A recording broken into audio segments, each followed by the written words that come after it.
Right, would you like to hear a good story that I've been told to relate to you lot?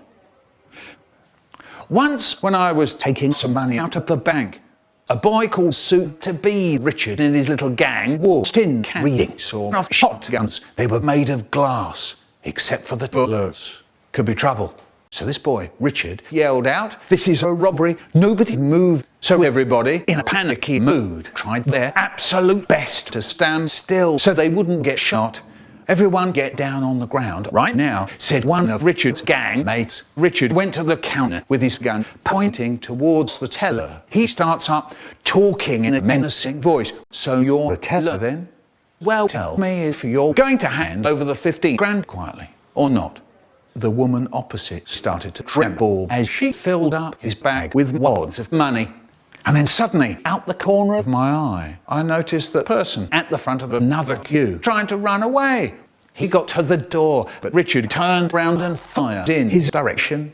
What he had forgotten was that his gun was made of glass. So when he shot it, it smashed, covering him in hundreds and hundreds of shards. He tries to pretend he's in tip-top shape. It's no good, he can't. He's bleeding like a stuck pig. "It's hurting," he yelled. Just then he noticed the man had run out the door, unhurt. Richard said, "Shoot, he's gone." At that, his gang mates fired their guns in random directions, covering them in shards too. I didn't mean that kind of shoot, so I start laughing. Richard darted towards me and said, "Do you think that's funny? Well, just you wait till you hear what the boss has to say." So I said, "Who is the boss?" And Richard said, "Oh yes, of course, we haven't introduced you to him yet." And he picked up this particularly pointy piece of broken glass off the floor and held it very carefully next to my right eye.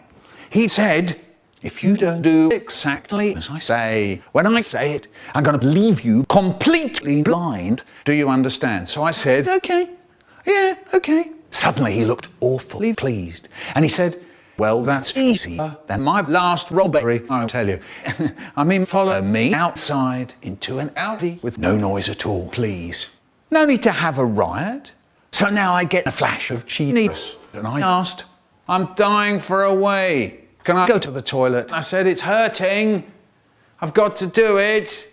I've got to do it." "What's the matter?" said Richard in front. "He wants a wee," said one of his gang mates. Anyway, then he said yes, so one of his boys took me upstairs, right up close to the bank loos, and stood by the door to make sure that I didn't try any funny stuff. I went in and bolted the door behind me.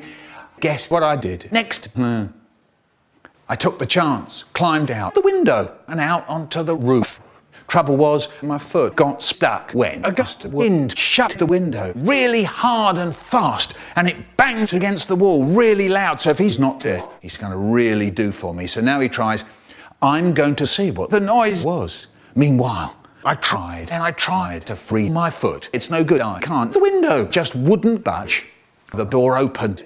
Well, look what we have here, an SKP. Let's get him, boys. So Richard took the shard out of his pocket and he put it right up close to my foot. One of his gang mates took off my shoe and sock while holding my foot to make sure that it stayed still just in case the window did open. Richard then proceeds to shove the piece of glass really hard and fast into my foot. Slap!